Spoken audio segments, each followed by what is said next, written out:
So isang mapagpalang araw mga ka-farm. So tayo po ay nag-update sa ating tanim rito sa ating siling labuyo. Sapagkat ay ang tanim po natin ngayon ay nagkakaroon po ng sakit. Sa kabila ng matinding pagbagsak ng sili ay sumabay yung mga sakit ng ating sili. Ito ay tinatawag na lapnos. Pero ito ay hinayaan muna natin, hindi muna tayo gumawa ng hakbang upang para sugpuin yung sakit ng ating sili mga ka-farm. Kasi ay nasa mababang presyo po ang labuyo po natin sa pagkakataon na ito. Kaya ang ginawa po natin, hinayaan muna natin yung mga sakit, no? So kasi hindi naman talaga maagapan yung mga bunga ng ating labuyo kapag inisprayan natin ito, tapos hindi naman natin mapipitas lahat, sayang din. Kaya ang ginawa po natin ay hindi po tayo nag-i-spray sa sakit ng ating labuyo na lapnos.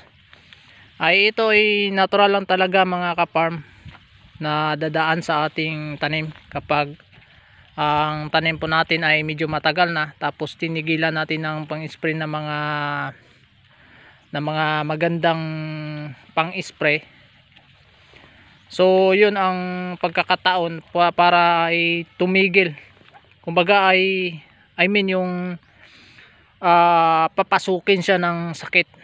Ito po ay I think siguro mga fungi, no? So fungi po ito, kaya po nagkaganyan yung nakikita nyo mga ka-farm, ganyan. So karamihan po sa ating labuyo ay ganyan po ang nangyari po dito. Kaya lang, so marami pa naman mga medyo magandang bunga. Hindi po natin sinugpo agad kasi alam po natin na mababa ang presyo.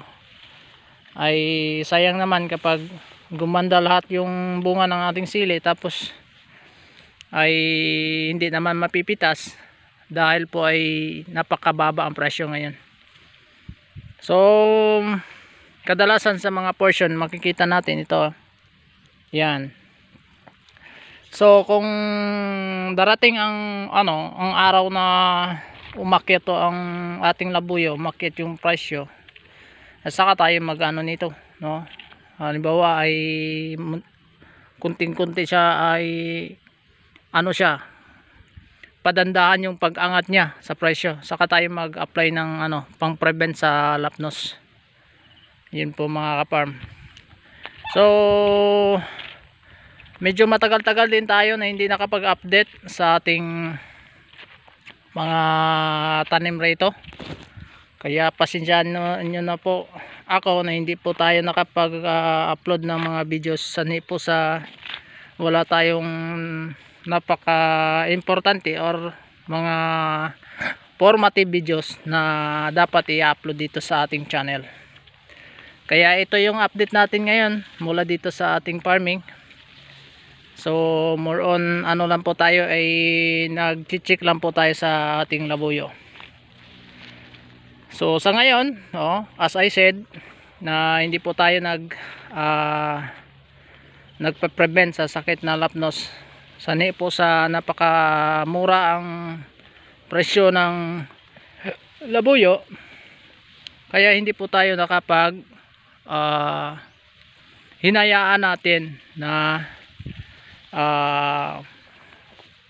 magpatuloy yung sakit, kasi hindi naman natin mapipitas lahat kapag ito ay ini-sprayan natin. Ayun lang po. So shout out lahat sa mga na patuloy nagsusuporta sa ating channel and then sa ating Facebook page. Maraming salamat. At dito po ay tungayan po natin for the next coming of season sa taniman. So mag-upload din tayo ng mga formative videos na napatungkol sa pagtatanim, kung paano tayo kasi farming is majority na siya sa sa studies, no, about the vegetable o whatever gusto mo itanim. So dito po yun na matuto po tayo habang nagtatanim po tayo, matuto po tayo dito, no? Kumbaga it's a part of learning, no, ang ating buhay dito as a farming, no. It's a part of learning na kung saan ay habang nag-aaral tayo dito sa pagtatanim, kumikita tayo. Ganyan yung mga kaparm, yung para sa akin yung tinatawag na farming, no. Habang nagpa-farm tayo, nagtatanim tayo, habang nag-aaral tayo dito, so kumikita tayo. Yun po ang advantage sa farming.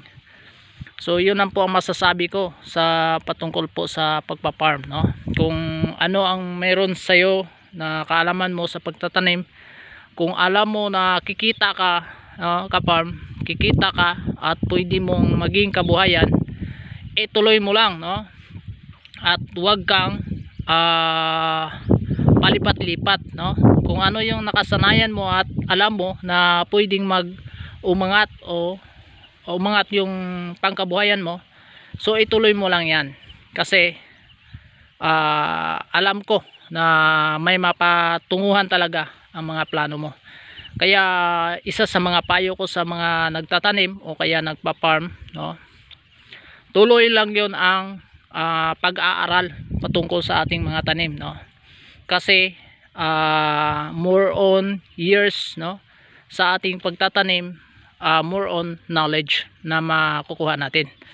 Kaya dito sa pagpa-farm, habang natuto ka, habang may nag-aaral ka, kumikita ka. Ganyan lang yung mga ka-farm. So God bless po sa lahat na makapanood sa video na ito, no. Don't forget to subscribe kung bago ka pa lang, and then paki-follow sa ating page, no, sa ating Facebook page, no, Salundagit TV, no. Maraming salamat at God bless po sa lahat.